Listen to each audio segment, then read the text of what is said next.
Runs kindly for Morrison. It's Cal Morrison! Just listen to this, please! Spencer takes over. It's Brad Spencer! It's in the back of the net! There's Donaldson driving forward. Coll Donaldson! That is simply ridiculous! There's Tom Lang! Oh my word! Unbelievable! Phenomenal! Incredible! Invincible! This is Falkirk Daft. With Behind the Wall and the Falkirk football fans in training. Hello and welcome to episode 100 of Falkirk Daft. Where's our telegram from King Charles himself, I wonder? 100 not out, we raise our little wee navy blue cricket bat. You see, that's what they do in the cricket, Ross. To the applause of the crowd. Hello, I am John McAnally. Welcome to Falkirk Daft. And how good are we looking today? We've moved through to Glasgow since it's the 100th episode, and we're in HD, which means you get to see the ginger god of pod in all his glory. Hello, Ross Wayne. Hello, good morning, sir. How are you? Here we go. Here in look at that. Look at you in HD. Eh? I would rather not be. Look at you on the telly. HD. You can see yourself on the telly. I'll say and hi to everything. my mum. I'll say hi to my mum. There we go. Do you know, we were talking in the car. This is the first time I have been to Clydebank since 1994 when we won the league. Really? In the old First Division. Well, as you said, why else would you Why come to else Clydebank? would you come to Clydebank? So I have to come here every day for my work.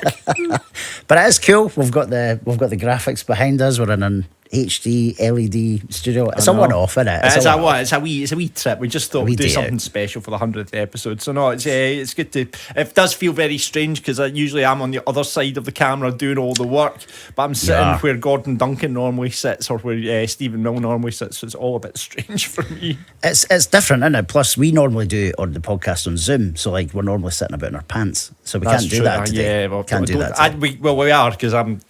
Well, you you're can't half see. naked. You can't Yeah, see. you us are on half the naked. desk, That's exactly. Listen, thank you for listening. Thank you if you've been with us for 100 episodes. That's unbelievable. Got to say, happy wedding anniversary before we kick off to a man I met in Behind the Wall last night. Brian Johnson. Dad of my good pal Barry. They were in hospital yesterday and he came up. He's got a Falkirk Daft bucket hat and came up, offered to buy me a pint and stuff. It was in 54th wedding anniversary they were in celebrating last night. No, massive congratulations. That's a good shift, isn't it? I know. Well, we're thanking people. Obviously, we also got a pint paid for us yesterday by Mark in the bar and Behind the Wall, which was nice of him as well. I know, exactly. No, and our sponsor, Mr. And happy birthday to our sponsor as well. This is like the birthday spot now. Like it used to be on kids' TV. Any cartoons been sent in? Yeah, well, let's not mention cartoons. Let's not mention cartoons. We've had enough of that. But happy birthday to everyone. If you've got a birthday and you would like to send in a card, send it to John and Ross at Falkirk Daft and we'll read out in next week's show. We obviously, the signing of loan players came and went on Monday. Last week we were kind of speculating, would we get a striker in? It didn't happen in the end.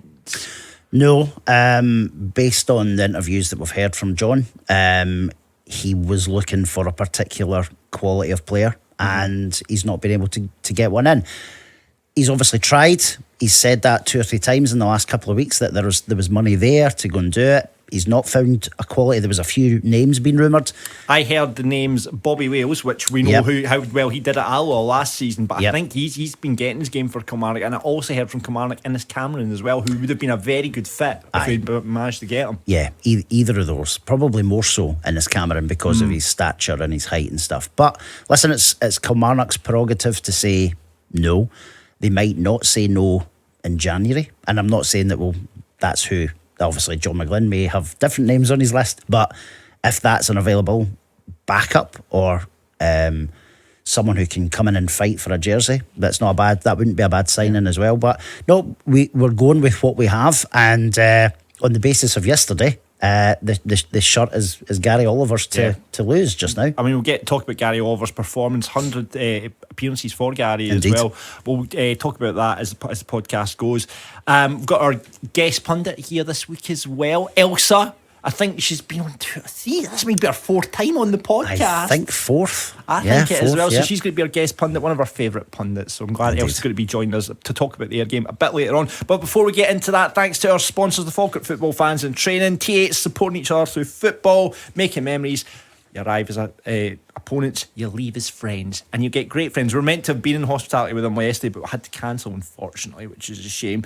But I'm sure that'll happen down the road, because the boys are always in hospital. If you're looking for a good day out, get involved in the T8s. They are down at the stadium every Monday between 8 and 9, on Tuesday between 7:30 and 8:30. And we've got the new initiative, you know what I like, the Super Vets football, Ross. It's tandem with the Falkirk Foundation's walking football squad. They've created this Super Vets football. It's over 50s only, 8-a-side, but playing to the old school 5-a-side rules, and that's happening at the stadium every Friday between 5 and 6. So get off your couch and get involved, because it's like I say, camaraderie is brilliant. The boys are absolutely brilliant, and that is the Falkirk Football Fans in Training. Get in touch, all the links are in the bio below. Speak to Ian, Willie or Dougie and get signed up and go along and play with those guys.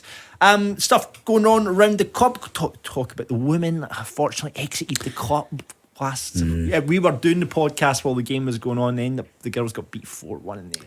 Yeah, there was a bit of a sore scoreline for them, because I think it was 1 each when we checked, wasn't it? Yeah. But yeah, a little bit of a sore one. However, they have had a bit of news this week, though, haven't they? They signed Jane McRae. Yep, from Edinburgh Cali. Yep, so that's absolutely brilliant. Another signing in the door there. So what a strong squad they've got. It's a strong squad, and I know, like we've mentioned a few times, we're going to. I think we should organise like a Falkirk Daft day. Like, let's try and fill as much of the main stand as we can. Like, how good would that be? Like, we pick a game.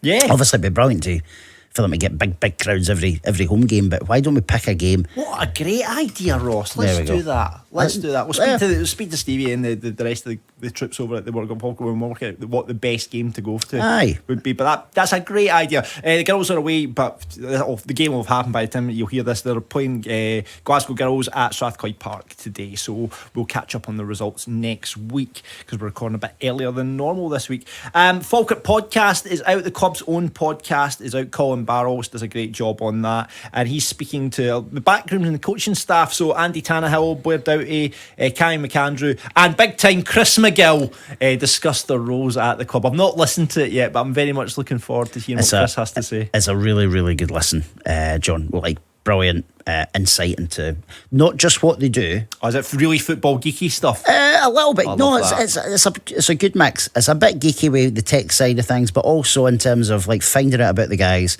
how they've got to kind of where they are as well. Yeah. Obviously, we've had big time on before. Yeah. I would say it's a bit soon, isn't it? It's like he's cheated on us a wee bit. Like the sheets are still warm. Do you know what I mean? Aye.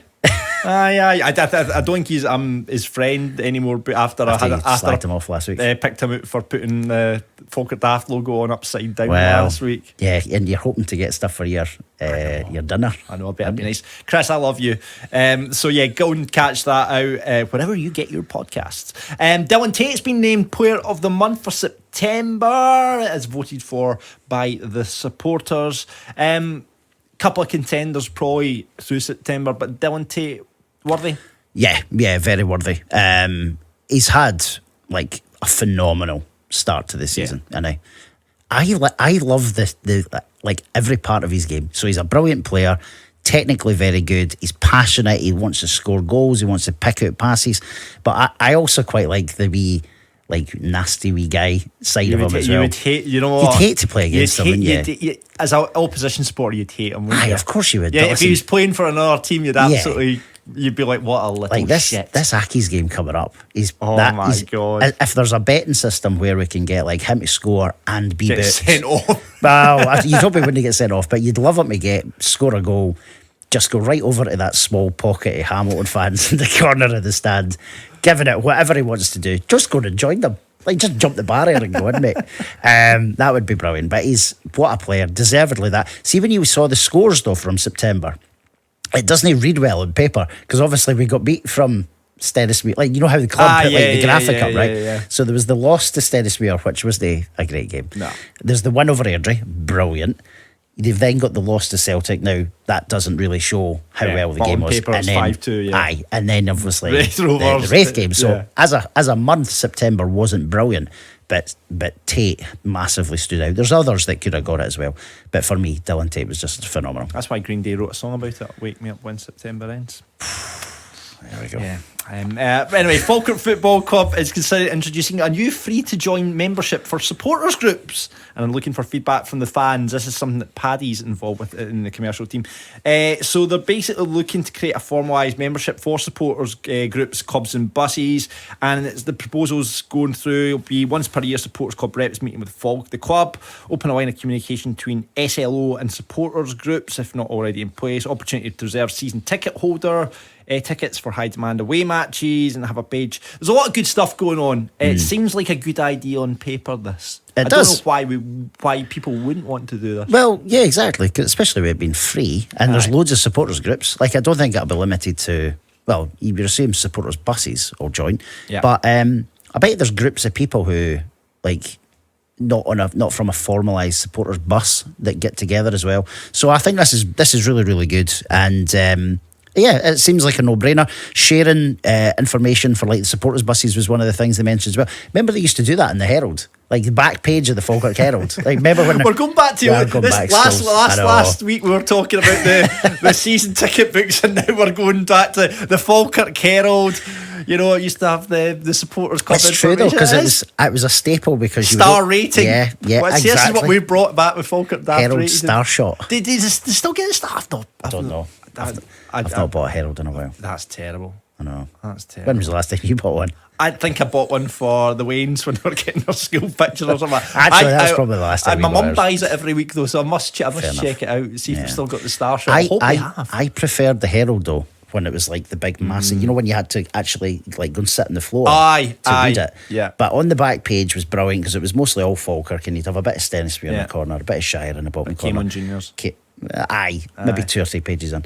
And then, but the top left was always like, this was how you knew if it was a big game, because like the supporters bus section would either like be a tiny wee paragraph or like a big massive article on it. But it's great. It's old school, but yeah, bring it back. Right, we'll go back. As well as going to the women's game, we're all going to go out and buy a copy of the Herald as well. You don't get a Falkirk advertiser anymore, do you? No, that's a long time ago. Used to be good. I know, Falkirk advertiser was rubbish. It was just full adverts. Well, that was the point, yeah, wasn't it? That's true. Scott Honeyman's away on loan to Alloa.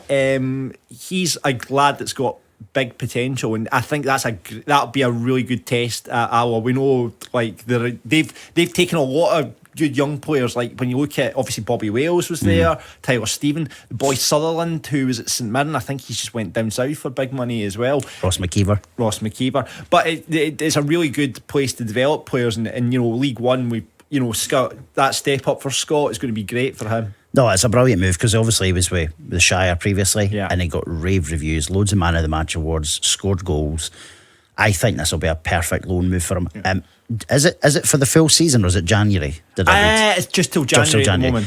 I like that. Now, it's the reason I'm saying that is because every time I've seen him, and it's mostly been like pre-season games in it, I've really liked the look of him. And if it was up to me, and it's, as we know, it's John's team to pick, unlike what he said to Adam on Friday on Falkirk TV. By the way, can we just go back to this? By the way, I don't know if anyone's seen poor Adam, who does the media at the club, right? He's been dug out so many times in recent interviews. Even in post-match yesterday, he got absolutely dug out by John McGlynn. And then, John, if you watch the pre-air interview, just totally dug out, saying, "Are you picking the team now, Adam?" You know. Yeah, exactly. It was class. It was proper. Like John's got banter behind him as well. You can tell. But it's John's team to pick. But I think Scott Honeyman has got a massive future at Falkirk. I really do.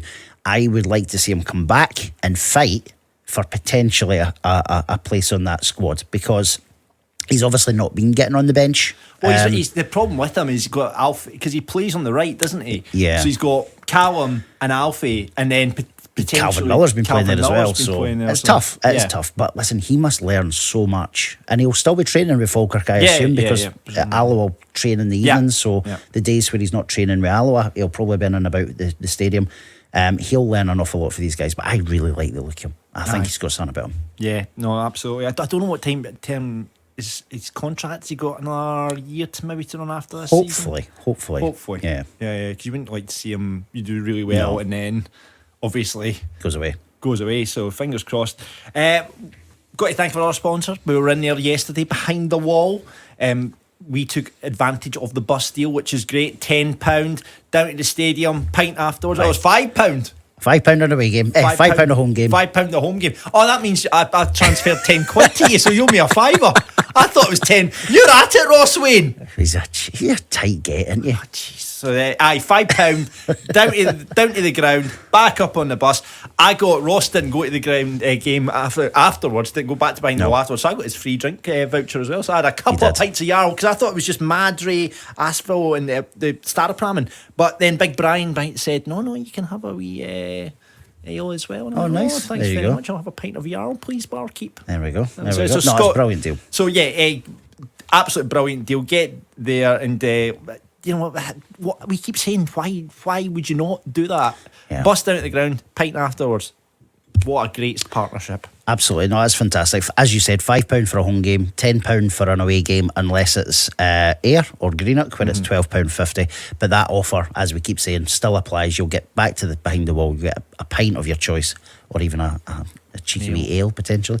But no, brilliant. And talking of buses, obviously Tuesday night is the Livingston home game, and when we spoke to Scotty behind the bar yesterday, there's about half the seats have been taken, which actually sounds it is good because it's a school night, isn't it? So a lot of people don't go to the pub, but if people are looking for a convenient way to get down there, it will be another big crowd, and the buses do tend to get in and out quite quickly. See Scott behind the bar. Absolutely. And lots of entertainment coming up at Behind the Wall as well. The Good Egg comedy is happening with Gary Little. Definitely go and check him out. He's brilliant. That's 18th of October. And of course, 2 nights after Falkirk Daft, the legend that is Kiki D with Carmelo Lugeri will be on the same stage that we're on Friday night. I'm very excited about that, sharing the same stage as Kiki D did. And of course, me and Ross will be duetting at Falkirk Daft live. Don't Go Breaking My Heart. Have you been practicing? Not yet, but it sounds like this is happening. So absolutely, 100%. That's how we're going to close. It's our big finale. Right. It's going to be our big finale. Talking of Falkirk Daft, there was a couple of tickets came on available this year. They've gone. We'll keep you posted on our socials if any more come available, because I know a lot of people were asking to try and get in, and people were coming up and saying, "Can I get on the guest list?" And I'm like, it only holds so many full. people. I know. It's like 200 people. It's an absolute sweat box the last time. We've got to hopefully get a couple of surprise up our sleeves as well. We do. As well as Lee Miller, who's coming along on the night. We've got Big Grant, who's doing the quiz. The Falkirk Daft TV boys are going to be on stage talking through the season as well. Really looking forward to it. Can't wait. We're debating. Ross is currently debating what his walk-on music's going to be. There is a couple of choices. One which my daughter seems quite heavily favoured for, and then we've got another one. So I won't give the game away now. Yeah, I've got a couple of surprises. And we've got to mention, actually, we've not mentioned our collaboration with Pints and Prints.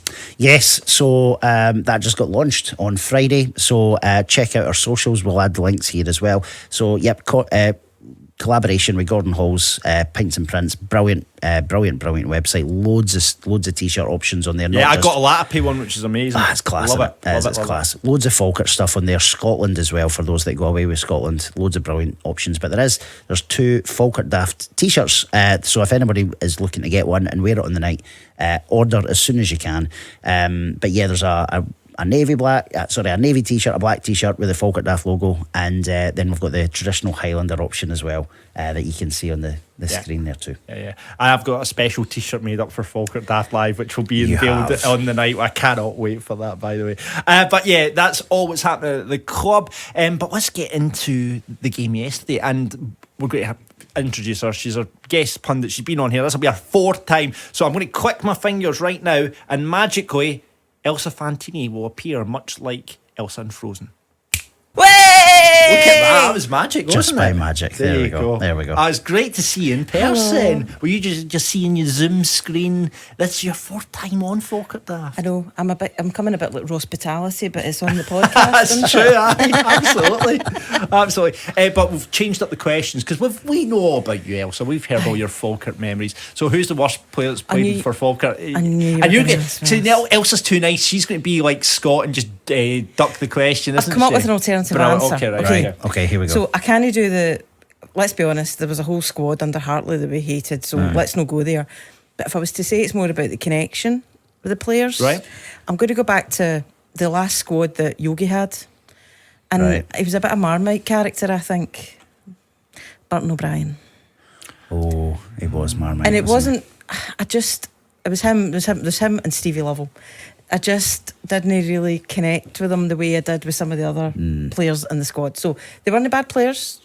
You know, I'm not saying they were good or bad for us or otherwise, but maybe didn't connect with them. Do you know what the problem with Burton O'Brien was, I think? See, because he was like, and it was quite reported quite heavily that he was on a lot of money at Falkirk. See, when you know someone's an expensive player, that extra weight of expectation is there. So you want him to be amazing, and he wasn't, was he? I think that was probably the time, to your point, I heard the cries for the crowd were more about, you know, you're a thief, you're a wage thief, that kind of stuff, you know what I mean? Yeah. And I think that was it. So I'm not going to say any players that I think are rubbish, but maybe players from that squad I don't think I've connected with. All right, okay, fair enough. Burton O'Brien will add his name to the list there. I like that. Let's talk about Ayr then, shall we? It was good to be back to winning ways, wasn't it, Ross? It was brilliant, absolutely brilliant. Because obviously we hadn't played bad the week before, not that bad anyway, and we didn't get the result we wanted. So as we've talked about, there was an expectation on us to come out and show what we're all about, and we did that. Boy, did we do that. No, absolutely. A couple of changes to the squad. Finn, Alfie and McKenna all dropping out. Aidan Nesbitt obviously was going to come back in 100. We all know he's the golden child, so Aidan came back in along with Calvin Miller, who was probably unlucky to lose out at Wraith, and then Gary Oliver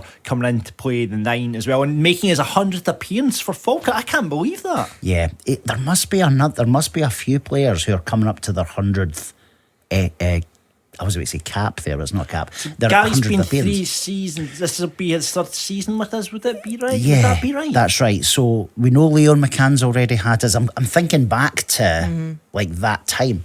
Big Coll, he must be soon. Close. Finn Yeats must be Leon soon. had 100 appearances now. Leon has. Right. Leon has. I'm not sure about Coll though.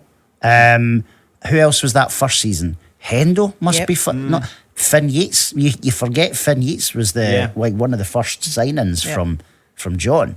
So there's a few players who must be there or thereabouts with their 100. I keep wanting to say cap. I know what you mean. 100th appearance. What do you get? Do you get anything for 100? I don't think like, so. do the club do it? Sometimes you get that shirt made up with with 100 on the back, and you just get a picture of you holding up. I think Nesbitt did that recently. That's right, I seem to did. remember that doing that. See, I think that's why I've got Leon McCann in my head. I think I've seen that picture of Leon McCann holding a shirt with 100 on it. I might be wrong, but I'm sure I have. If we were in the house, we would just quickly Google. I was a bit but we're not in a position to do that here. No, I could do it over here. But that also means one of my questions for the quiz later on will have to be changed.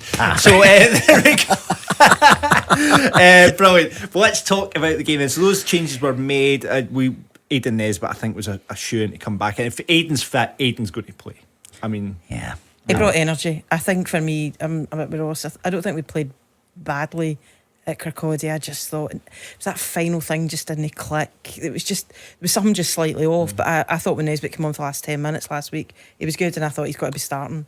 I wasn't surprised Alfie was dropped. I thought Alfie had a bit of an off day last week, and I think for me, probably speaking really honestly, I wasn't sure that Gary Oliver would be a start. I honestly thought if there was ever a chance that we were going to give somebody like Shanley a run to try and create some momentum and give him a chance to build connections with the others, now's the time, because we know McKeever's going to be out for 8 weeks. So that was probably my one surprise. And probably thinking back to my first podcast here, I wasn't really sure what the point of Gary Oliver was, and I'm going to be saying I'm totally wrong. And yesterday he was immense.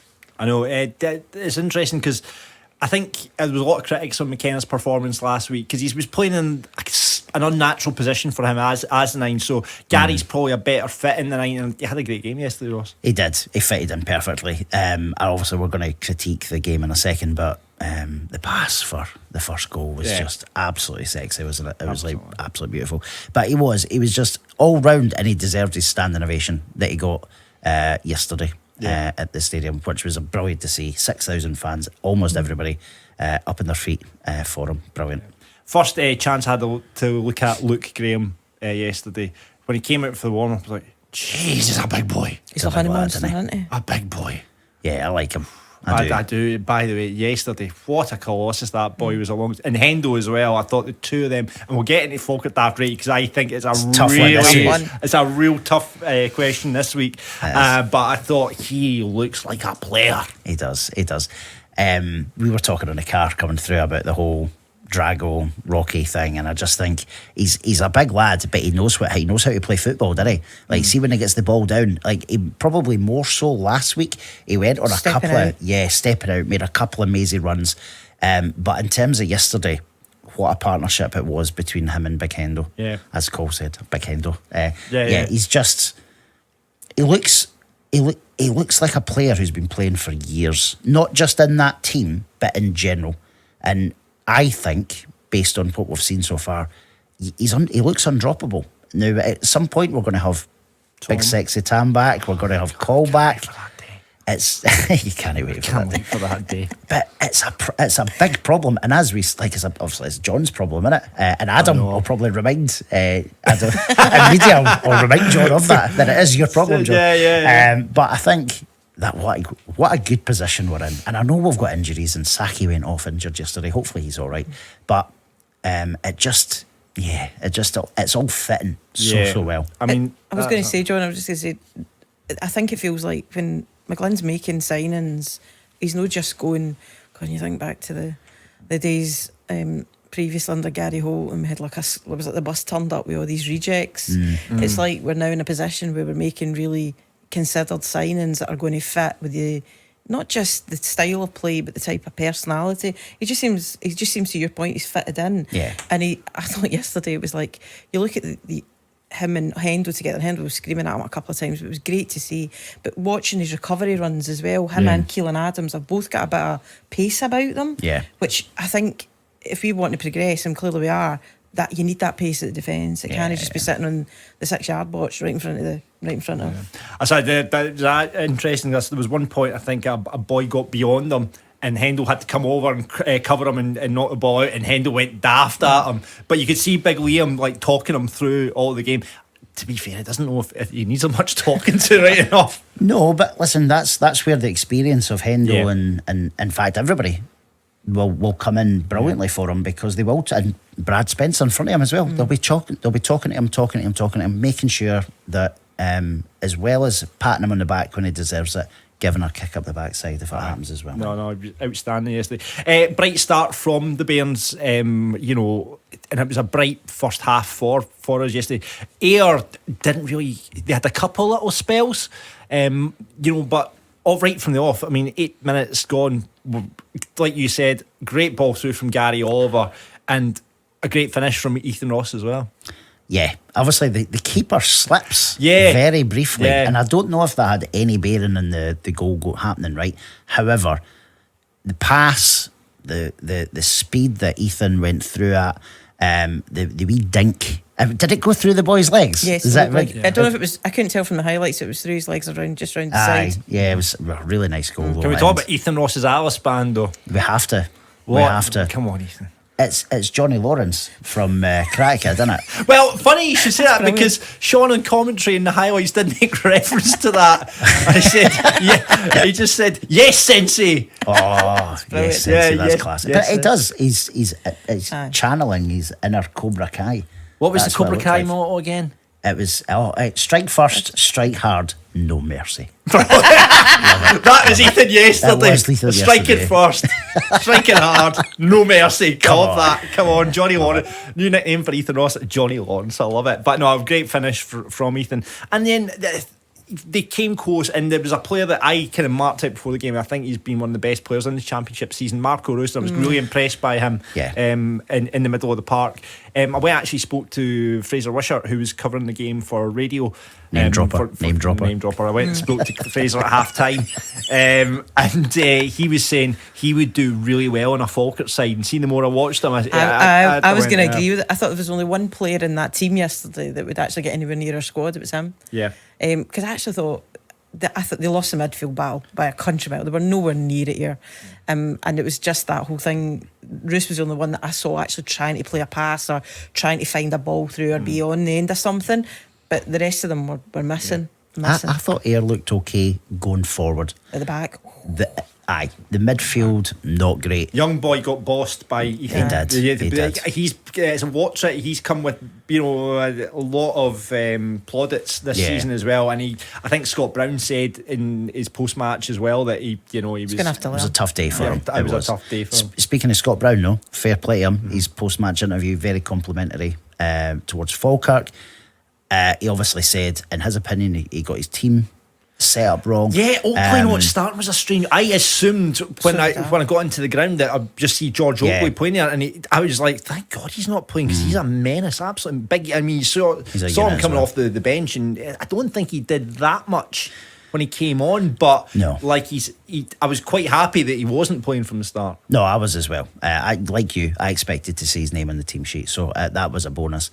That said, had he started, would it made a difference? I'm not convinced. Yeah. They had a couple of pot shots from distance. Nicky had another solid game as well. Everything was at him. Yeah, everything. It seemed like a magnet yesterday, Nicky. Everything came right at him and just into his hands.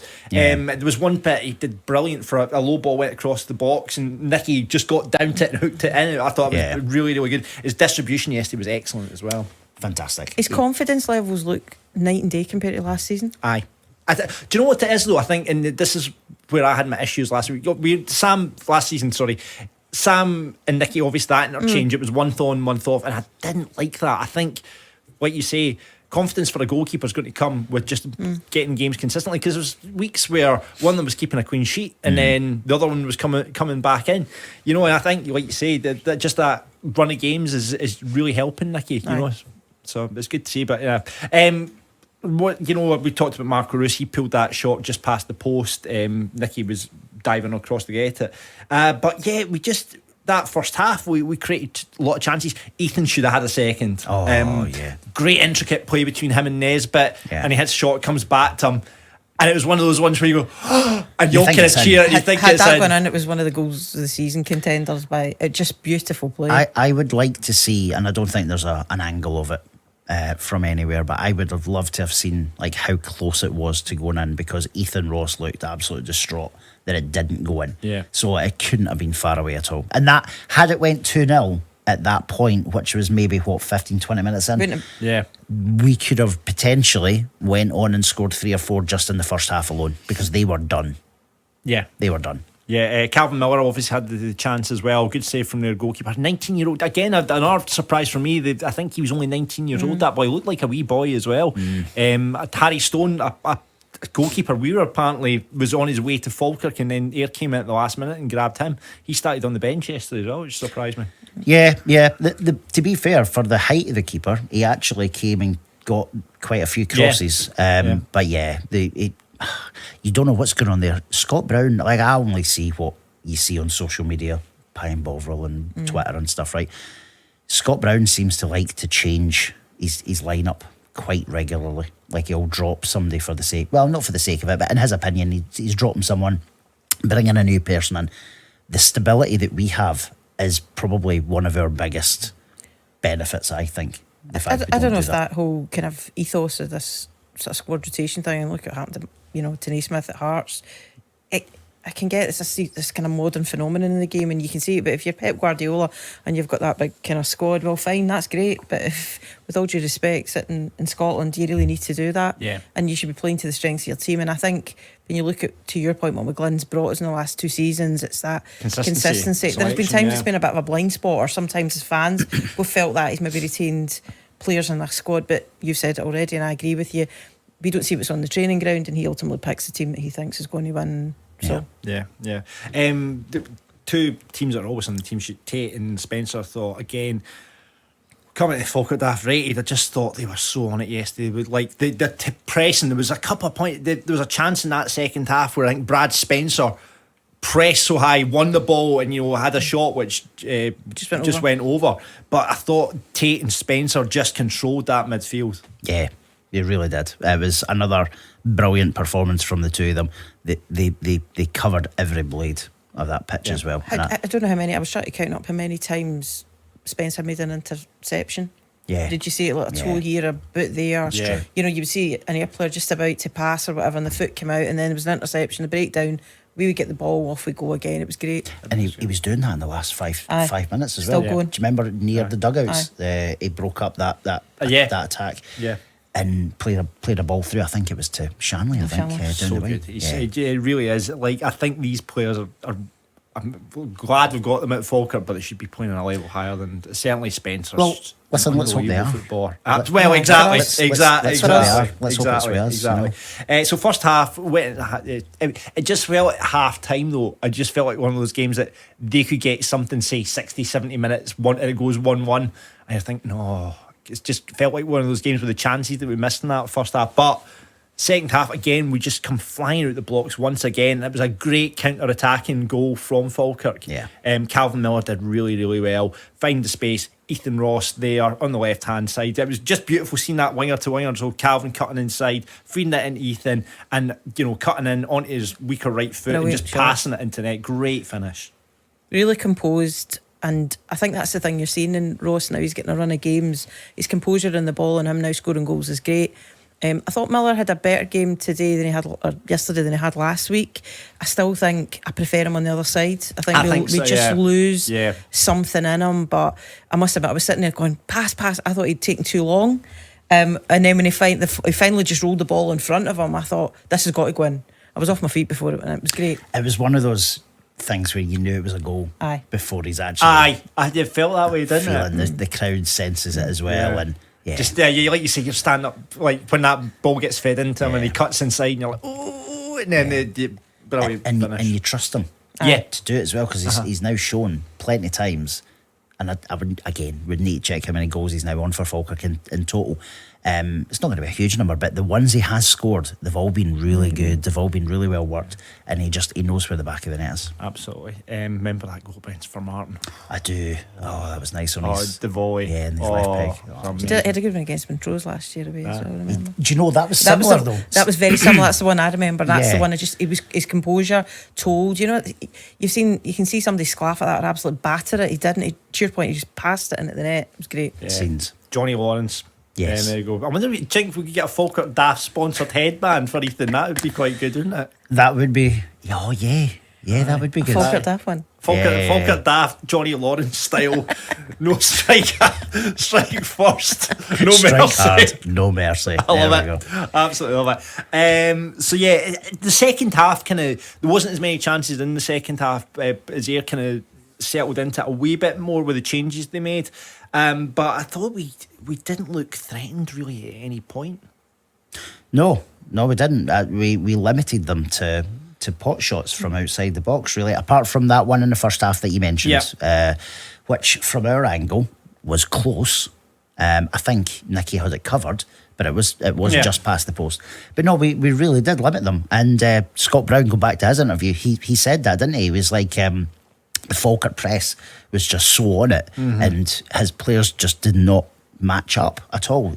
I actually think he thought they could come play their normal game at Falkirk Stadium and it'll be enough. Yeah. And it's not that they're a bad side. Listen, they've racked up 18 points out of... I know, but do you know the thing as well, I would say though, is they've only won games by the odd goal. It's not like they're going and battering teams. No, they're not. That's right. I would say they're quite... I mean, that's the first I've seen them in the flesh, but bits and pieces I've seen them this season. I wouldn't say they're a great ball playing side. I can't, they're not going to pass you to death. No. They're quite direct. Yeah, direct. Some of them were passing yesterday, by the way, as well. I thought some of the intricate plays. Some of it had my heart in my mouth when he started fannying about with it at the back. I agree. And Hendo, honestly, sometimes I love the big guy, but he honestly gives me a heart attack. He did this thing. It looks brilliant. but you're just like, sometimes just get it away, I'd Hendo. like But to he just put his pull back there and then Totally. speed it out to the left. And he obviously, because he's played in midfield, you've got the absolute trust in it, but it leaves my heart in my mouth every single time. I'd like to start a petition for a new song for Hendo. I know we got a wee chorus of it. Liam Henderson. I know, but it's not.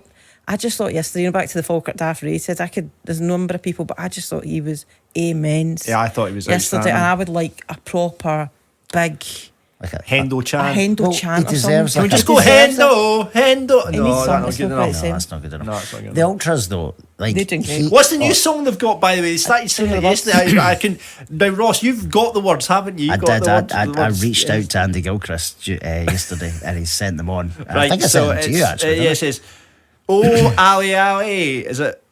Oh, I don't know how does the chant go again? I? As in the tune. Aye, how was the tune again? But they were singing it yesterday. So anyway, hear the words if you need to know it. Oh, Ali, Ali. Oh, Ali, Ali. Ethan Ross in attack. Super call at the back. The boys in blue and white were fucking dynamite. I like that. I like that as well. I like that. Ethan like Ross that. in attack. So we've got a song for Ethan Ross. Is there any player we don't have a song for now? I don't think there. Well, we've got one. There's Hogarth's got his. Yeah. I quite like that. Nicky- Super Nicky Hogarth and goals. Yeah.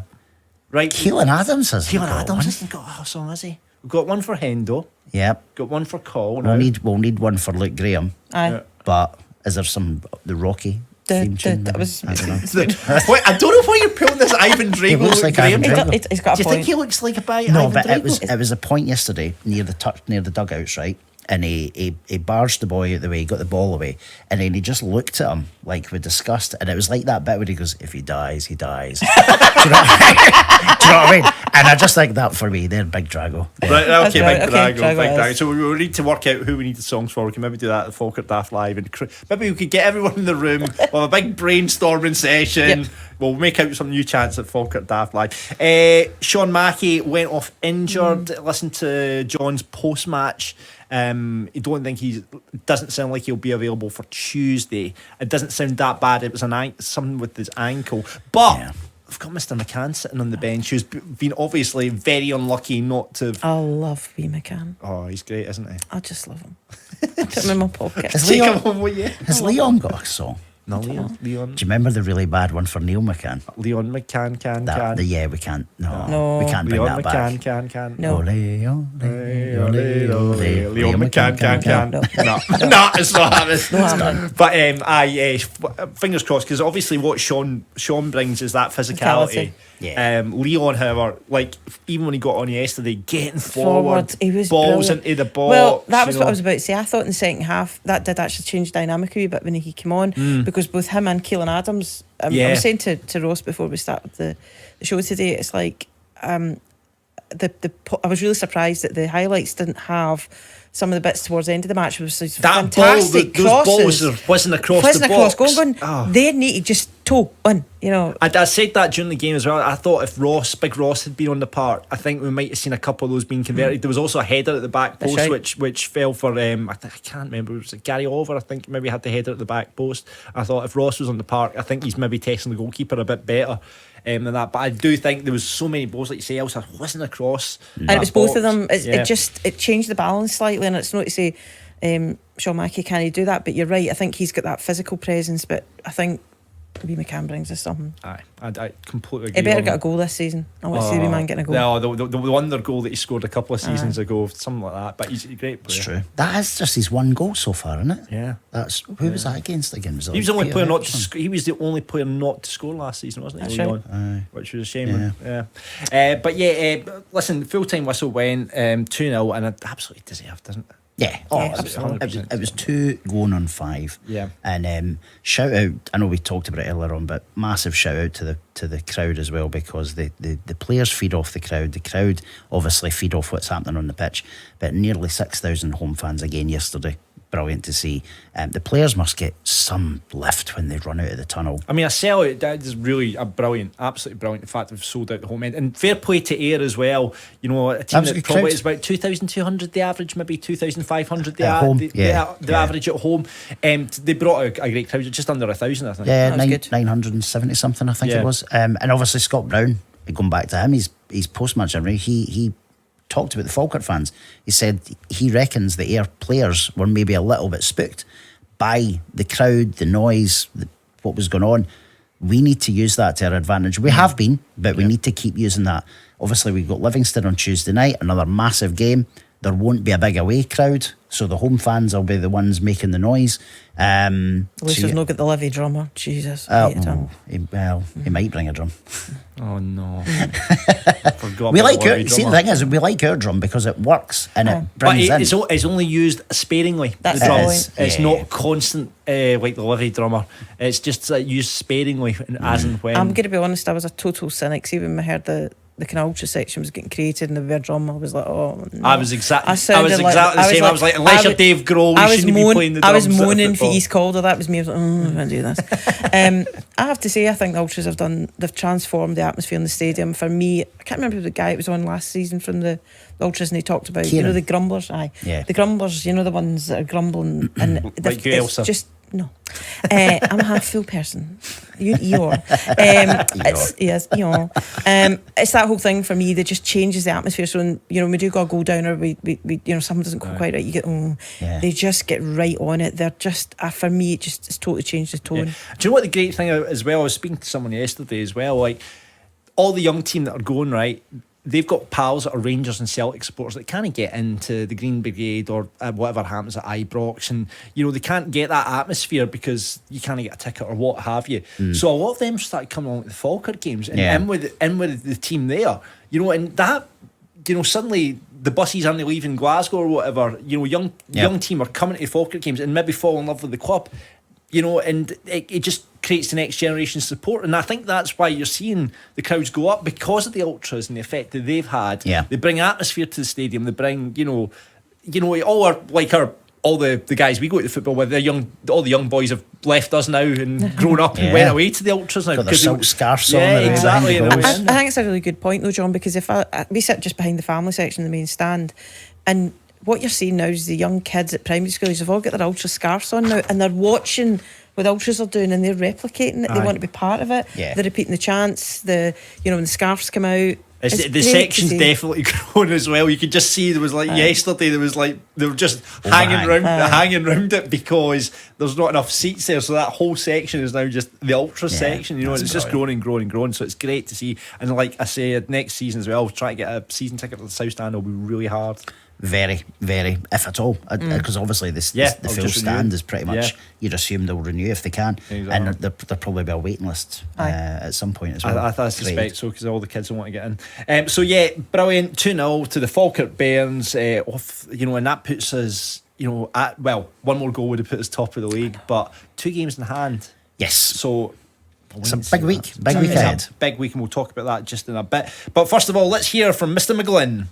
John, you must be delighted after the disappointment of losing for the first time in a while last weekend. Probably couldn't have asked for a better way to bounce back.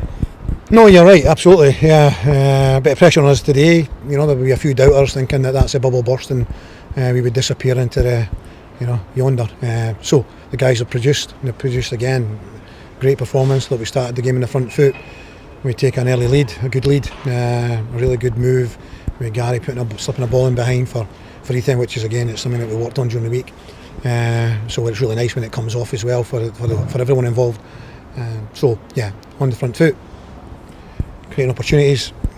We scared when Bavish turned in the box, a shot just wide of the post, and then absolutely delighted with Ethan Ross. He's got himself 2 goals today. Could have added a third. Clean sheet. Nicky's dealt with everything that's came his way. Some crosses, some shots that we would expect him to save. His distribution was good. I thought the centre backs, the full backs were really, really good.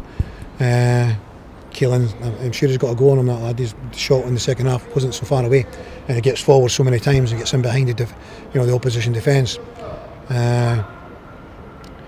So a great clean sheet for Nicky, the defenders, the whole team. Similarly, I'm saying to them, like the strikers, generally get the attackers generally get the plaudits when they're scoring goals, and the defenders generally get it when we're keeping clean sheets. But it's a whole team effort today. The midfield was excellent as well. And make no mistake, Ayr are a good team, and Ayr will not be going anywhere either. They're going to be hanging about. They'll be there. all the way, make no mistake about that. But we've got to be pleased. A bit of pressure on us to bounce back, and great character for the players, huge character to turn on such a good performance, a really, really good performance as well. We know that everyone's got injuries, you've got injuries as well, and it's amazing that we continue to produce performances like that. So if you listen to the full interview, he digs out Adam again in that. Poor Adam. But no, John, you can never tell. He's just his poker face is magnificent. Yeah. You can never tell if he's happy. You can never tell if he's sad. You can never tell if he's angry. Well, you probably can't tell if he's angry, to be fair. Yeah. But no, he did. He seems relatively happy. Well, listen, he should be, because of how we're playing and the wins that we've got. 6 wins out of 7. Brilliant start to the season. Probably should have been 7 if we're being really critical of how last week went, right? But 6 wins out of 7. We've got a huge week ahead. Livi at home, Thistle away. By 5 o'clock next Saturday, we'll have played the same amount of games as Ayr. How amazing, and I know it's not a gimme, but how amazing would it be to be 6 points clear of Ayr? Unbelievable. At this stage would be phenomenal. It really would. And do you know the thing is, we'll have some bumps because it goes with the territory.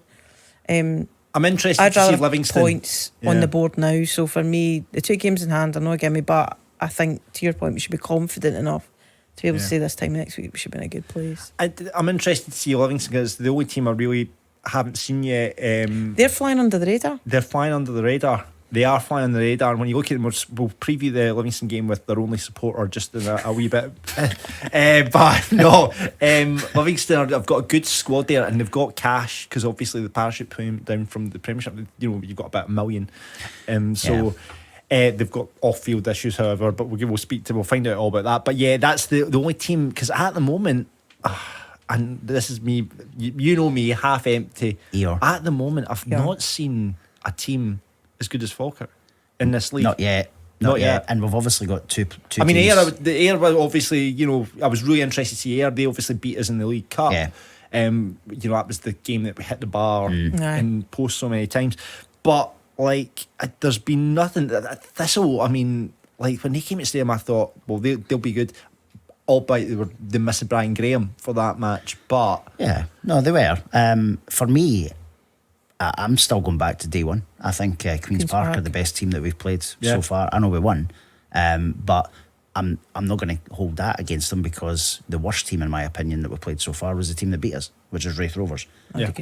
So I think this week will be interesting. We've obviously not played Accies yet. Accies look a bit weird. Accies are we get a good result and then a bad result. Interested to see what Accies, but I think it's just maybe I'm being just because we saw them last season and we know Accies bring. They've obviously got a lot better players in this season as well. So Accies will be interesting to see how far they've come in comparison to us, because we've generally retained the same squad as we did last season. Yeah. They've obviously went and improved and changed their players a bit. So Accies will be interesting to see. But we'll get to that a couple of weeks' time, isn't it? Yeah. Friday night game, so that'd be good. Right, let's see what you guys had to say. We'll kick off with Cameron, who said it was 2 going on 5, missed a few chances but played well. Starts part was a distant memory after today. Continue to Tuesday and we will be flying. Indeed. Sam says Graham is an absolute unit in the air, and the defence as a whole eased into the game and ended very well. Also, once Callum is back, Ethan and Alfie really will be fighting for their places. Yeah. Barry says excellent bounce back ability after last week's disappointment. Comfortable victory today. 2 neat finishes from Ross. Bring on the Livi. Moan the Bairns. You don't hear enough about bounce back ability, do you? No. Of that. Who said that? Ian Dowie. Was it Ian Dowie? Dowie, there we go. Craig says expected a tough game, but they hardly laid a glove on us. Ethan Ross was outstanding and deserved his standing ovation. On to the Boarfest, that is Livingston. Lewis, I thought they would have been better than that. Controlled the game. Ethan Ross was excellent. Credit to you for giving us the post-match plaudits we deserve on to Tuesday. Indeed. Gavin says, bar a 15-minute spell in the first half, there was only one team winning that game. Ayr lucky to get away with a 2-0. Roll on Tuesday under the lights, and it's obviously going to be the disco lights. We've not talked about the disco lights yet, have we? We've not talked about the disco lights. Can't wait. Awesome. So I believe you have to program them to a certain song. Cause I saw Dave Mack, stadium announcer, said he's been working with the lighting guys to programme the songs, and so I saw the Adagio for strings one looked banging. It did. We need to get can we get some suggestions of what we should be programming the disco? Thunderstruck AC/DC always for me. I think that'll look thunder, flash. What was the one I said thunder, yesterday? flash, Was it Metallica? Enter Sandman. And yeah, That'd be that cool. would be class as well. Let's wouldn't get it? that happening. Yeah. We'll get some suggestions for that. Ian says Graham and Hendo were fantastic at the back. Going to be interesting when we have everyone fit again. It will be interesting. We talked about that earlier on. You know, Colin, Tom, stalwarts last season, absolute, legends at the back. But Hendo's played outstanding. How could you drop him? How can you drop Hendo? And the boy Graham just. Yeah, unbelievable. He will. Scott says we'd have been happy with a draw considering who we were missing from the starting lineup. However, this team just keeps going from strength to strength. Casky Boy says sign of a quality team bouncing back from a tough defeat last week. Considering Morrison, McKeever, Lang and Donaldson are out injured, makes our start to the season even more impressive. It does. Brendan, little known crazy fact. Prince's song, Sexy Motherfucker, was actually written by about Ethan Ross 10 years before he was even born. Yeah. Mad, eh? That's mad, eh? Mad. Thanks, Brendan. Right, Falkirk Daft. Here's the question that we're going to go for. Falkirk Daft rated player from yesterday. Who's it going to be? Elsa. I have probably two candidates. Right. We've talked about one already, by Kendall. Yeah. I just thought he was immense yesterday, and I think to the point of him kind of marshalling that defence throughout the game. And then we did have a couple of moments where we went, get the ball. But he's just confidence, he's overall kind of almost like another captain, if you want to call it that. Yeah. But you've also got to say Ross deserves it for those two goals. They were just sublime finishes. So, sorry, Hendo, I'm going to have to give it to Ross. I'm going to go left field. I don't think either of you would have said this one. I'm going to go Luke Graham, centre half. And I feel bad because Ethan Ross had a fantastic game, as did Spencer, Tate, Hoagie, but big Luke Graham. 6,000 crowd. I can't argue with that. He didn't look out of place and he strolled it. How can we not give it to Johnny Lawrence? I know. How get 2 goals? Listen, I'm happy Good to go game. with that. I'm happy to go with him because he was brilliant. But I'm thinking Hendo. I'm with Elsa. I thought Ethan was brilliant. Obviously 2 goals. Yep. Had a great game. But I just thought Hendo was an absolute rock at the back. And to your point, with Luke Graham, I don't think Luke would have played as well without having Hendo there. Yeah, probably. So that's why I think we'll give it to Hendo this week. No problem. No problem with that. Yeah, All give it to in for Hendo. that. Yep. All in for that. Falkirk Yep. Daft rated player, Liam Henderson, There it fantastic. That's his first one of the season as well. Brilliant. Who's the Dafty? I've got one. I don't know if else has Have you got one? I've got one. Go for it. Scott Brown. Scott Brown. Did you see his trousers? His You were trousers gonna were say his that. trousers were at half mast. This This is a guy His cat had died. his cat had died, right? This is a guy, I bet he's got £1 million in the bank and he's wearing trousers that are far too wee for him. Like, what the fuck happened there? And I thought it was just me, and I was moaning about it for like most of the game, right? And then I saw on social media everybody was having a go, and I thought, brilliant. Fair play to him. Scott Brown's half mast. Half mast. His cat had obviously died, and the trousers were at half mast. What an absolute joke! Like, and combine it right with these trainers that managers seem to be wearing. Oh, is that the white with the white? The black trainers with the white soles. soles, Aye. and it just Yeah. made it look worse. So I'm going to go Scott Brown's trousers. Scott Brown's trousers gets it. Yeah, I'll go with that. I'm going to go with that as well. I mean, it's going to be Ethan Ross's Alice band, but now that there's I like marketing it. opportunities there, I'm not going to get. I like it. I'm not going to give it to that. But Scott Brown's half mast. Let's go for that for the Falkirk Daft Day. Brilliant. Right then, Elsa, you've been on the show before, but you've never done Falkirk Daft versus. Yes, it's that part of the podcast where we put your Falkirk knowledge to the test, Elsa, as you go up against one of us. And this week it is the Ginger God of Pod himself. I'm nervous for this. I'm nervous for Sue's, this. and it's currently If the questions are as hard as last 5-0 week, I've to no the chance. Falkirk Daft boys, All by right, the okay, way. So you're playing for the listeners here, Elsa. Oh, man. I might never get a try and word get the in first point on the board for the listeners. So yeah, I've got a bunch of questions. We have to change one now because one of the questions was how many of the current squad have over 100 appearances for the club.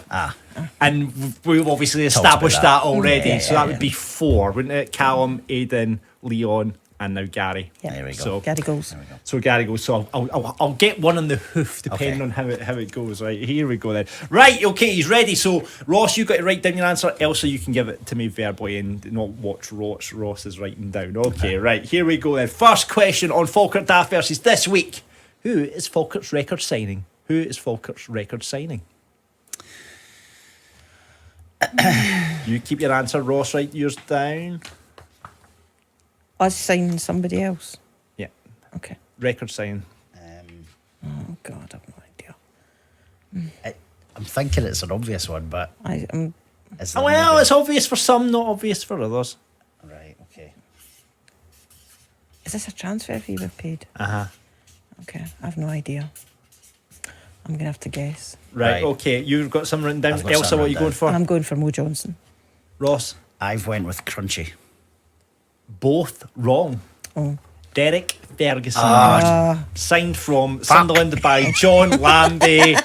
There you go, all forgot those years about him. ago. So Forgot Derek about Ferguson is the record signing. Right, okay, next question. In what year did Falkirk beat the world's transfer record by signing Sid Pudfoot? In what year did Falkirk beat the world's transfer record, the only Scottish club to have ever done that? Right. And they signed Sid Pudfoot. What year was it? Right. I think I know this. Do you? I think you might have a point here. But I tip your elbow with you. But I don't. Look at him, he's like at school at his exams, covering up his answers and then writes it down. Should know this has been Right, this has okay, been- Elsa, go to give me a guess. This is wrong. 1956. 1956, Ross. I've went 1922. Correct. 1-0 to Falkirk Daft. Yes. Right, next Because question. it was an anniversary, not that. I know. long. I know It that. was 100-year anniversary Damn, it's 100 recently. years. Yeah. Right, okay. Which club did Bota Biabi join after Falkirk? Swansea. Ah, Oh, he didn't give him the chance to write down the answer. Sorry. Do you know, I wasn't going to say that. What were you going to say?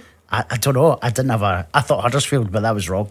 Right, we're going 1-1 then, because if you're very honest there, I was. Ross. Thank You're you, very Ross. honest. You're a there. good man. I wouldn't have said Well Swansea. done. You're right, though. It was. You just Sorry, calm yourself down, okay, Elsa. sorry. Right, just keep it in here before he's written down. I'm so excited. Right. Well done. 1-1. Who was Falkirk's captain for the 1997 Cup final against Kilmarnock?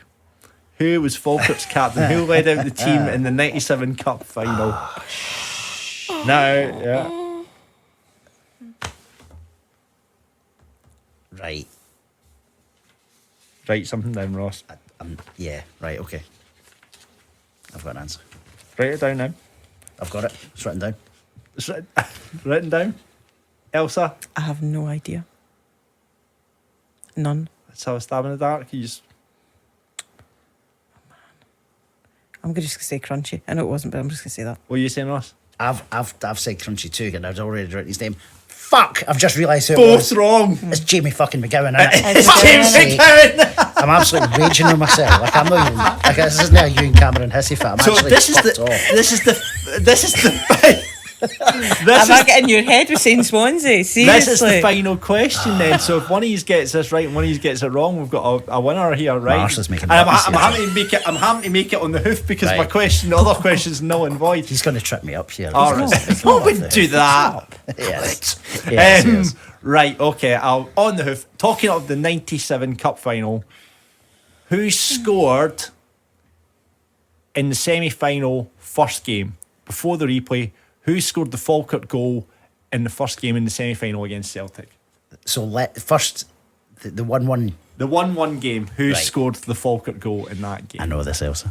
I'm going to have to guess it, so I suspect you've got this then. No, Elsa, don't do this. Sorry. I thought I'm we were going rubbish to with beat him. this. I thought you were going to sorry, beat sorry. him. I know. But Okay, I've got my answer.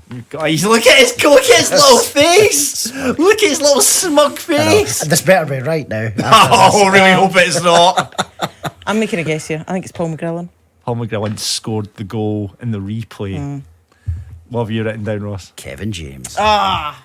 Hi, And he's right, it's Big Jinky James. Congratulations. Thank you. There you go. Thank Another you. one. Play the Champions League music. go. Well done, Ross. 6-0 to Falkirk Daft. Will anyone be able to defeat us or will we go invincible? I think the Falkirk Daft, the Falkirk TV guys will be desperate to take that crown. Oh, off us. they will love to take it. They'd love to beat us. So that's going to happen at Falkirk Daft Live. Elsa, thank you so much for being a guest pundit. 4th time, great to see you again. Thanks for coming through to Clydebank thank you. with It's been us. lovely. Thank you. It's nice to see his glorious Technicolor. Yeah, I know, in HD, it's amazing. So thanks very much, and we will be back with more Falkirk Daft versus and a review of the Partick game next week. However, we've got 100 episodes. We've got to celebrate in a special way. So let's do that right now by speaking to our captain, Coll Donaldson. This is Falkirk Daft. With Behind the Wall and the Falkirk football fans in training. So it's our 100th episode, so we're going to do something a bit special now as we welcome Falkirk's captain and Falkirk Daft's player of the season last season. It's Coll Donaldson. How you doing, Coll? I'm good, guys. How are you getting on? Not bad. I want to know, Coll, where is the Falkirk Daft trophy currently sitting on the Coll Donaldson mansion? It's actually right above my gaming setup, so it's in prime position. Don't worry, guys. Love it. Good to hear that. Good to hear. How's injury, mate? I was just speaking to Ross there. It's a bit of a struggle just now, mate. We're trying to get to the bottom of it. I've had all sorts of different sort of scans. I've saw different physios. I'm going to see a specialist next week. So hopefully once we get to the bottom of it, I can get a sort of plan. And as the modern term now is a sort of return to play date. So yeah, it's a wee bit stressful just now, but it makes it a lot easier when you get to watch games like yesterday, which was a really good performance from the boys, and it was a joy to watch. I'm sure you three will agree. Yeah. What did you make of it? I mean, obviously young Luke Graham's come in and taking your place, and just seems to fit like a glove into that team. Yeah, Luke's been quality. Obviously, we played against Luke last year when he was at Montrose, and I actually thought that he stood out in that Montrose team. So it's a good loan move for him. Do you know what I mean? He's coming into a winning side. It's another step up in quality for him, but he's done really well. And I actually felt that he played really well last week, and it was obviously a bit of a sore one in his first game to lose. I don't think he deserved to be on the losing team, but yesterday he just looked so composed and assured of himself. Obviously he's got Kalen next to him, who's doing outstanding as well, and Big Hendel. But no, Luke's done really well, so it's brilliant to see. Do you know what I mean? The gaffer's buzzing with him, so long may it continue. Coll, in terms of, he's only been there a fortnight, but does he have a nickname already? Because we've already noticed the similarity between Big Drago from Rocky movies. Has he got a nickname yet, or do you think that one could stick?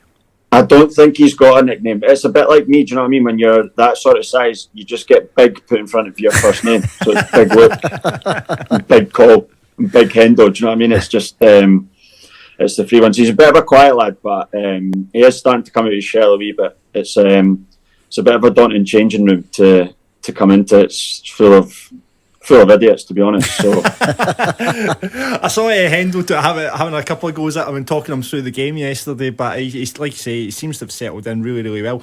Coll, we've not really had the chance to speak to you. Well, we spoke to you pre-Alloa game, pre-Invincibles. You were obviously suspended for that game and enjoyed a couple of pints at Behind the Wall that night. But how did it feel from sitting in the stands from a player's perspective when Brad smashed that penalty in? Amazing, mate. Amazing. Honestly, probably the best feeling I've had in football, and for it to come off the pitch was a bit surreal. I actually changed seats about 4 times that day, trying to because I sat down in one seat and then Alloa scored so I'd move, and then honestly I was an absolute bag of nails. But it was a great day, and I think you saw that the sort of outpouring of emotions from the fans that afternoon. It was sort of years of hurt sort of built up in a sense. I feel obviously the Montrose night was really good, but that trophy day and the celebrations that followed, obviously the night that we had on the Friday was a really good night. Do you know what I mean? I thoroughly enjoyed myself that night, and it was just great to see everyone so happy. And Brad's penalty will live long in the memory of every Falkirk fan. I'm sure that season now, it went from a very special season already to that invincible season, like you say, and it was a great day. Yeah. Well, so obviously we've got off to this start of this season, absolute flyer. 6 wins out of 7 now. 6 out of 7, John. Have the aims changed, or has there been any change in the squad? Like, because obviously I think we budgeted for 5th. You know, playoffs is maybe a target, but are we getting ahead of ourselves now, thinking that we're in the title hunt? Well, we're not getting ahead of ourselves, but you probably are, John. Listen, I'm level-headed. If you've listened to the podcast, I'm Mr. Half Glass Empty. Ross will be like, Ross has already got the t-shirts made up, Coll. Oh, listen. Yeah, exactly. No, I think you do. You need to guard against that. Our aims have always been to try and win every game. I think that's as simple as you can make it. We're a confident bunch. We've got an ambitious manager that believes in us. We believe in ourselves. So we just wanted to be a hard game every week. That was the sort of the mantle at the start of the season. And we also talked about how hard it is to build momentum in football. And build that confidence, and we've got it, so use it. Why not try and start as quickly as possible and keep things rolling? And I think yesterday was a huge game in terms of that was our first league defeat in over a year, so there was eyes on us yesterday. There was talk of how will they react, how will they sort of face adversity. So yesterday was big for us, but no, our aims haven't changed, and our aims will stay within the 4 walls of the change room. I'm sure you guys will appreciate that. I think we're conscious of the fact that you just make yourself a target. You come out and say daft things in the press, and you just build the ambitions up. But no, we've got our aims, we've got our targets, and we're working towards them. We're working very hard. I think the gaffers like I do. There's no letting up. Like we were in this morning. Video was already done on air, looking ahead to Livingston. So yeah, we've got our aims. And we're working hard towards them. I think that's it's the best way to be, Coll. Like as you said, like we can sit here and chat about how well we think we're doing or how well we hope to do this year. But from a playing squad perspective in the club, it is important that we stay sort of quietly confident, but we're doing or talking on the pitch rather than putting cartoons out on social media or things like that obviously you guys will see as well. Yeah, I mean, I think it's important though that you let fans be ambitious and have dreams, and don't come out and say and just, do you know what I mean, like piss on their parade sort of thing. It's not our job to get carried away. Our job's to do the things on the pitch, but for the fans it must be great. You must be really enjoying it. I'm watching it yesterday from a fan's perspective, and just a joy to watch. Players putting on a show. Like Ethan was outstanding yesterday, and cartoons and things like that is something that we'll try and avoid, because we're just trying to stay in our lane and sort of focus on ourselves. And we'll leave that up to the other teams in the league. You mentioned Ethan Ross, John. We were chatting about in the car coming through. He's obviously Johnny Lawrence after he's of Cobra Kai and Karate Kid. Now that he's got his headband and stuff on as well. Is that a form of inspiration for him? Is it? I think Ethan's been threatening to do that for a while. Ever since Ethan came in the door, I was really surprised that we were able to get a player of Ethan's quality in League One. And he's obviously found it a wee bit difficult to break into the team. I think that's a sign of the quality of the players that he's trying to break in front of. As you said, Coll, you were sitting in the stand yesterday. You saw it from a fan's perspective too. The near enough 6,000 home fans in the stadium. The players must be absolutely buzzing with that as well. Classmate, yeah, it is. It's brilliant. Like I see a tweet, I think FC every Saturday that I'm not sure the Twitter account, but they post the attendances of all the champ games. Yeah, you see it as well. Aye, I know the one you mean. And ours is like double the net in second place, and that's you deserve so much credit, because it would have been easy for you guys to stay away after the sort of previous 5-6 years. So the backing is something that we've talked about. We've talked about as well, about if we can start the season well, this place will get full. The atmosphere will be brilliant. Use it to our advantage, and that's probably the biggest shift that I've seen in my time at the club. I think that opposing teams, when they would come here, would talk about being able to turn the fans and use the fans to their advantage. Whereas now, Scott Brown came out yesterday and said that their players look spooked with the atmosphere, and that's brilliant, isn't it? Yeah, it's good. It is. You want your home ground to feel like a hard place to come, and I feel like we're well on our way to making our our stadium a really tough venue for teams to come and play in. Brilliant. Well, Coll, listen, we'll let you get on your way. I see you're in training just now and you've got things to go and things to do. But listen, thanks for coming on our 100th episode, and fingers crossed we see you back on the pitch soon, mate. No, congratulations on your 100th episode, guys. Very well done. This is just like getting a telegram from the king. We've got a telegram from Coll, you know. This is exactly King Coll. Exactly. King Coll, brilliant. Super, mate. Listen, thanks a lot and best of luck for the rest of the season. Right, cheers guys, have a good one. Thanks, Coll. This is Falkirk Daft. With Behind the Wall and the Falkirk football fans in training. So Ross, we've managed to track down Livingston's one and only supporter to preview this game, because we're like on Falkirk Daft to preview all the games that we're going into. And Livingston, big game on Tuesday night. They're unbeaten. We've already taken Ayer's unbeaten run. Can we take Livingston's on Tuesday night? We'll find out as we speak to their only supporter, Stuart Barrie. Hi, Stuart. Hello, we've actually got as many supporters as we've had years in the Premier League, so there's 5 of us. How many supporters have you got equating to Premier League years? None. Over the years? Thousands. Stuart, thanks very much. Stuart is a friend of mine. He's constantly trying to drag me to Livingston games. He constantly tries to drag everyone to a Livingston game. If you're a friend of Stuart, you've been to a Livingston game. If you're just wandering round the Almondvale shopping centre. Yeah, exactly. Try to double the support, you know. That's so he's managed to do that on a few occasions. You must be fairly happy with how the season started, Stuart. Delighted. The big difference for me is this season we're spending our time trying to win games rather than what we've done for the last 2 seasons is trying not to lose games. So it's far more exciting. We're a much more open attacking team.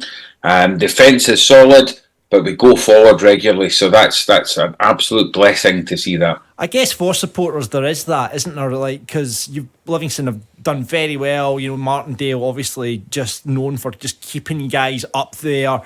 But actually, when you drop down a level and actually start seeing your team putting wins on the table and seeing your team win, you know, a couple of games in a row or what have you, you forget that actually must be quite a nice feeling.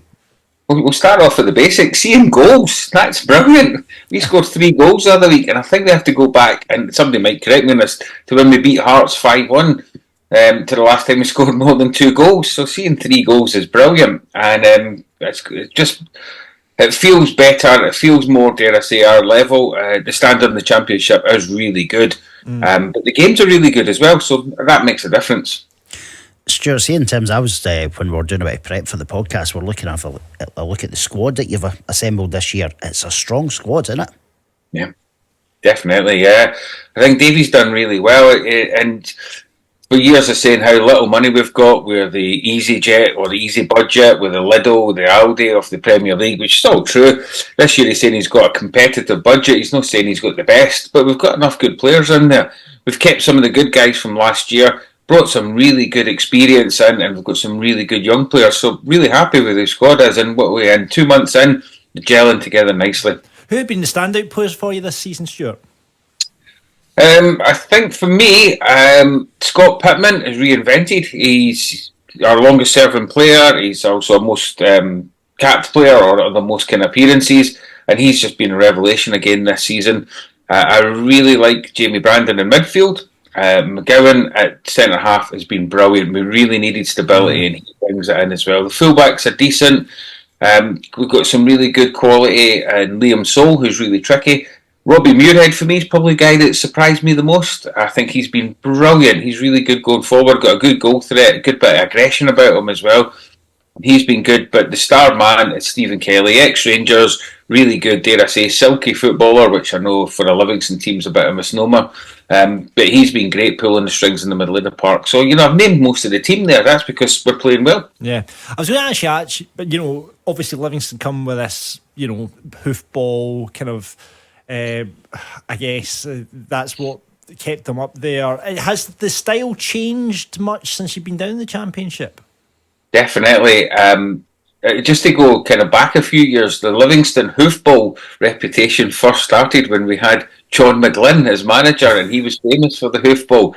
Whatever happened to him? I think he went and joined some wee team somewhere, some seaside. He's doing well. Yeah, but it's ironic that he's got the reputation for playing good football. But this season, we're playing a lot more football. You've got a chance to play football in this league, because even though the teams are on you quickly, you can still get the ball down and play. And we've done that, and we're playing with 3 forwards, and we're getting the ball quickly. We can still get it forward. We can move it quickly. Lump it forward. But we've got the players to chase after it, make something of it, which we used to do. But a lot more football this season, a lot more passing, and a lot more chances. So everything's positive there. Stuart, see, in terms of your signing, so I was having a look through, and you've obviously mentioned a few there just now, but the two that's really interesting for me to find out how they're getting on, you obviously mentioned Ryan McGowan, who's at centre half from St Johnstone, who I think probably had a pick of clubs in the Championship, and Stevie May, who's a recent loan signing in. Stevie May, if we start with him, how's he fitted into the Livingston team? Is he the Stevie May that we all remember? Well, the first thing to say is it's much more like the Stevie May we remember, because he's been in the Premier League with the standards really high. He's not been getting a game regularly for St Johnstone. He's a starter for us, and he's a natural born Livi player. He runs for every minute he's on, closes down. If you say there's areas he had to improve, it'd probably be his goal scoring. But he doesn't really get as many chances as he would like, I'm sure he would say. But his closing down and his work that he does off the ball is phenomenal. So he's fitted into the team brilliantly, and seems to be enjoying himself as well. I think he just seems rejuvenated. But back when I remember he had that Samson haircut and it was all over there. But that was when he was at his prime. He was outstanding, and he's a lot more like that, despite running about with a haircut like mine. So is it a 4-3-3 that Davies employing this season, Stuart? 4-3-3 for the optimist. 4-5-1. Forward guys get back a wee bit, but that's modern football, isn't it? Your forward players defend, and there's one thing Davy's really good at, is shape, and we've been really good this season. Very tight at the back, and we still get forward quickly, and I think the guys, he uses his subs wisely, Davy. We've got a brilliant strong bench, and I think that'll be the game changer, and I think that's what we'll do well. I think it's where Falkirk will do well. I think other teams in the league won't have as strength and depth as both of us will have, so you maybe see a separation of the teams in the future as well. But the squad doing brilliantly, and we're still Livi. We don't like to give anything away. Yeah. Do you think the U's have done better than you expected this season so far, Stuart? That's a hard one to say, because as the Premier League team coming down, you're expecting to be there. For most of the fans, myself included, minimum is to get a playoff place, and I think we'll get that easily. Having seen that enough games this season, I think now we can look at challenging. I think we'll be there or thereabouts at the top end of the table. Will we win it? I think if we can avoid injuries, we'll be a strong contender, put it that way. We were talking actually earlier on about looking at the teams around us, and there's no one. I'm really interested to see Livingston, because so far, we budgeted for 5th. Playoff was kind of a hope, and then we find ourselves near the top of the table. And I've actually not been that impressed so far by any teams. We were saying that Queen's Park probably been the most impressive team that we've played so far. But like Thistle, Wraith, I've not been, even though Wraith beat us, I've not been overly impressed by them. Who's the team that you've seen that have impressed you the most this season? This is the nature of the league. The two teams that last week, or a couple of weeks ago, we played Airdrie, and they were really strong. Their running was really good, and we ended up beating them comfortably. But for 60 minutes, it was really competitive. And you mentioned about Thistle, and they've not had a good season, but yesterday they turned up and they gave us a right battle. We had a really good game with them. I say the teams that haven't impressed me, I think Wraith, they've kind of struggled at the start of the season, hence with the no manager. And I think Dunfermline, we played them a couple of times, and I think they've got a really tough season ahead of them. Interesting. Yeah, looking at the league table, Stuart, obviously looking ahead to Tuesday as well. Livy's got such a good defensive record. They've only let in 3 goals in the 7 games that you played so far. Is it more of a defensive style, and then you're counter attacking, or You mentioned there it is an enjoyable watch, so I assume you are attacking a bit more than you maybe had been. Oh, attacking a lot more than we have been. We're a team that can play in transitions. We get forward quickly. Livy's always done that. We're solid at the back. McGowan brings it. He's just a leader. And people like Michael Nottingham, who perhaps in the Premier League got found out because the standard's so high, and he's been a really solid. And a couple of new fullbacks who bomb up and down as well. But they're good at, Livy are good at putting the tackles in, bodies on the line, all that kind of stuff. So defensively, we're solid. But it also helps when you've got a really dynamic midfield. And you've got your Pittmans and Kellys and Jamie Brandon who are solid. And they really get back in numbers and help the defence out. But at the same point, the midfielders, so they're creative as well and start a lot of attacks. So I think we've got the balance really well this season. Yeah. What do you think the score's going to be on Tuesday, Stuart? Now, it's a tough one to call. I'm not sure if we'll win, but I don't think we'll lose either. I can see both teams scoring, so I'll probably go for a score draw. It could be a high score draw, like a 2 each or something like that. So I'll go with a draw, and I'll be an optimist and say 2 each. Ross? I agree. I think it'll be a tight game. I think we may just shade it because we're at home. And we know what we can do at home from an attacking perspective, but we're defending well too. I'm going to say 2-1 Falkirk. Right, okay. I said last week on the podcast, if we got 4 points out of these 2 games against Ayr and Livingston, it puts us in really good stead. And as I said last week as well, it makes us title contenders. From going what we said at the start of the season, playoffs is where we'd love to be. But I think if we manage beating Ayr and we get something against Livingston, I think that puts us well in the way to being title challengers for this season. So I think I'm going to go with Stuart, actually. I think it'll be a draw. But after seeing Saturday, obviously my worry was with what's happening up front in that 9th spot, but I thought Gary Oliver really came into it. So initially said, I'm going back on myself. I thought draw. My head's saying draw, but my heart's saying 2-1 Falkirk win, like yourself. Like yourself. So yeah. I think there's a wee change in the season, though. I think your result on Saturday beating Ayr puts you, right up there as a contender. And I think that changes the mentality of the rest of the league. You're now the team to beat. Whereas maybe at the start of the season you were the team coming up, so perhaps teams never really thought you were the scalp that you were, but now you're the big piece, so people will want to beat you guys. And I think you'll see people raising their games, like Partick Thistle raised their game against us on Saturday, no doubt about that. And people are going to do that with Falkirk, so you might be struggling when you come round playing the second circuit teams. I think it'll find it a wee bit tougher. It's going to be interesting, Stuart, because one criticism that Wraith Rovers supporters always levelled at John McGuinn was that when the clocks go back, John struggles, but I mean, obviously that didn't happen last season, so we'll wait and see. But yeah, I think it's a valid point. But yeah, we'll go for a 2-1 for Falkirk on Tuesday. Why not? Stuart, thank you so much for joining us in Falkirk Daft. Cheers, guys. Good luck Saturday, and I hope you get smashed. Brilliant, fantastic. Stuart Barrie there, Livingston supporter. Great to hear from him.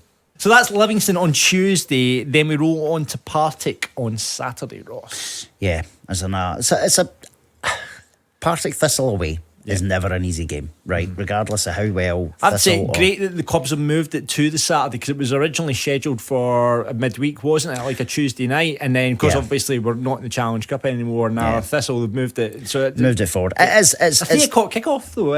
Interestingly, which I thought is a bit unusual considering the Scotland game's a 5 o'clock. Yeah, kickoff. You thought they might have dragged it forward maybe to 2 or 1 o'clock. Being honest, it's not great for me because I was able to make the original game and I can't make this one due to holidays. It's the same as me, because I've got a family do. I thought, oh great, it's a free weekend. So Falkirk TV a for family me. do for that weekend. So I'm hoping my uncle will be able to get it on Falkirk TV as well. Yeah, so but it's disappointing because I do like we you know how much we love a wee away day to Maryhill. Yeah. You wouldn't think so because Maryhill is not the best place in the world, but the pubs in general round that area are really good. But in terms of the game, it'll be tough. In terms of Thistle, they don't really know what they're doing. They if you look at the last 5 or 6 games, they lose, they win, they draw, they win, they lose, they draw. So they're all over the place. So who knows what we're actually going to play against, to be honest, in terms of like how confident they are. They got a brilliant 0-0 there with Livi, and it is a good, because Livingston had just won 3 on the bounce, so that is a good point for Thistle to have taken at home on Saturday there. But yeah, I do expect a tougher game than we got against them at the stadium, because naturally they're at home. It's a grass pitch as well, and it's a decent grass pitch, so that'll be good. Yeah, it's just an interesting matchup. They are on paper a team that should be in the top 4. They're not currently. They're nowhere near that level. But there's a long way to go in the league, as we know. Yeah, no. I mean, when he came to our place, didn't have Brian Graham. So presumably, I don't know. I've not seen the team from yesterday, but I think he's maybe back and playing now. So he offers, a big threat. We know what he offers. But yeah, they weren't that impressive. We played right round them, and I know there was a lot of grumblings about Chris Dillon, certainly from the supporters. Yeah, but I guess getting that draw at Livi, or drawing against Livi, is a good result for them. It's a chance. So when you look at this, we could be, but this, if we are sitting here next week, we could effectively be 6 points clear at the top, which would be absolutely brilliant. I know we said that earlier on, that's the utopia, that's where we want to be. It'll be a tough week, because playing Saturday is tough mentally and physically for the players, right? Partick Thistle don't have a midweek game, so they have that extra couple of days, but the momentum that we are carrying just now, even with that loss, because see, if you think about that loss to Wraith, we hadn't played massively poor. The crowd were still behind them. We had nearly 2,000 punters at Wraith. They clapped them off, standing ovation after the run. They've came to the Falkirk Stadium yesterday, 6,000 fans backing them. Their confidence is so high. Now, granted, we've got Tuesday first, right? But Saturday will come. There'll be another big Falkirk crowd there, I'm sure, regardless of whether Scotland's playing or not. There'll be a big Falkirk crowd there. Thistle, yeah, I'm sure they'll be up for it. It's Falkirk. They want to beat us as well. They want to kickstart their season. They will. They want to kickstart, because it's like you say, it's been up, it's been down, it's been up, it's been down for Thistle supporters this season. So they'll really want to put down a marker, and that would be, if we are going to, hopefully by that point, top of the league, they'll want to put their marker down and say, right, we're still in this, we are still title challengers. But for us, if we go beat Livi on Tuesday and then beat Thistle on Saturday, it's huge. Well, absolutely huge. If those two results happen, and I know it's all ifs, buts and maybes, if man had balls and stuff, but we're currently 9 points in front of them. Yep. That's 15 potentially we could be in front of them with a win on Saturday, assuming we beat Livi. It's a massive gap. Even 12, say you weren't to win against Livi, and then winning on Saturday, 12 points in front of Thistle. As a fellow promotion hopeful, that's a massive gap. Yeah, absolutely. What's the score going to be? Again, I think we will defend pretty well. I'm hoping there, but we have our shooting boots on as well. I'm going to say 2-0 Falkirk. You never back anything. No, listen, I have my nerves. I love the optimism, though. I do love the optimism. Listen, why not? Why not? Yeah, exactly. We've won 43 on the spin. Well, sorry, undefeated 43 in the spin there, right? Didn't deserve really to lose against Wraith. Let's keep the confidence high. Who knows? Expected, unexpected, etc. I'll go for a 1-1. I'll go for a 1-1 draw. It wouldn't be the worst result. No, I don't think it would be. These are bonus games. This Tuesday exactly. Saturday are bonus games. Exactly. So we'll see where we are this time next week. 6 points ahead. Come on. Let's put it. This is Falkirk Daft. With Behind the Wall and the Falkirk football fans in training. And that is it for Falkirk Daft. 100 episodes long. Amazing. Absolutely amazing. Thank you so much for Captain Coll coming on. Really appreciate it. And Elsa for coming into the studio with us. They're in HD today. Love this as well. Get used to this. I quite like this. It's quite nice, isn't it? I know. We'll just do this next week. I'm not coming into work every Sunday. I've done that for too long now. But we'll maybe do the odd one, the odd special one from here, because it is nice, isn't it? Yes, it is. So thank you very much for listening or watching. If you haven't watched us before, this is the week to watch us, because we look all fancy in our HED studio here. Remember to rate, review the podcast on Apple, Spotify, wherever you get it. Join our socials. Just type in Falkirk Daft, Twitter, Facebook or Instagram. You can see clips of the shows and all our banter up there. And subscribe to the YouTube. Like and subscribe. Do that, please. That would be great. Over 1,000 subscribers now, which is fantastic. You'll get notifications of when the latest podcast drops on there. And merch. We've got new merch which we've not even spoke about. How could we? And we put a post out. We said we promised. Well we'd done. Put a post You out. took up the minutes from last week. You actioned the minutes. Well done, Ross. So we've actually added new stuff to our merch stall, which is merch.falkirkdaft.co.uk. Ton of stuff on there now. Just you can get Falkirk Daft jackets now. You can get Falkirk Daft shorts. You can get joggies. You can get leggings. You can get basically anything you want with Falkirk Daft on it. You can get that on our merch store. So check it out. merch.falkirkdaft.co.uk. Another post this week because we sold one t-shirt this week. We did from the merch site, yes. And obviously, as we said earlier on, we've got our new Pints and Prints collaboration, and I think Gordon said there was half a dozen of sales yesterday morning just as it went live. So absolutely fantastic. So it'd be great to see some people at our live event or at games wearing a Falkirk Daft tee. That would be nice. Do it. And remember, if you want to sponsor any of the episodes, as well as our fantastic sponsors behind the wall, Falkirk Football Fans and Training, thank you very much. You can sponsor episodes as well. Just drop us a line, john@falkirkdaft.co.uk or ross@falkirkdaft.co.uk. And we've got a Discord as well. Someone was amazing. You've got a Discord? I went, yes, we have. Of course we do. We've got a Discord. We are down with the young team. So join the Discord channel. The link is below, and you can chat with like-minded Falkirk supporters on there. Right, okay, that's us for 100 episodes. 100 more, Ross. We can manage that, can't we? I'm sure we can. And the next 100, 200, we could be at Premier League, maybe. Always the optimist. I know. But that's why you say it at every episode. This is why you say it. Expect the unexpected, buddy. I'm on the Bairns.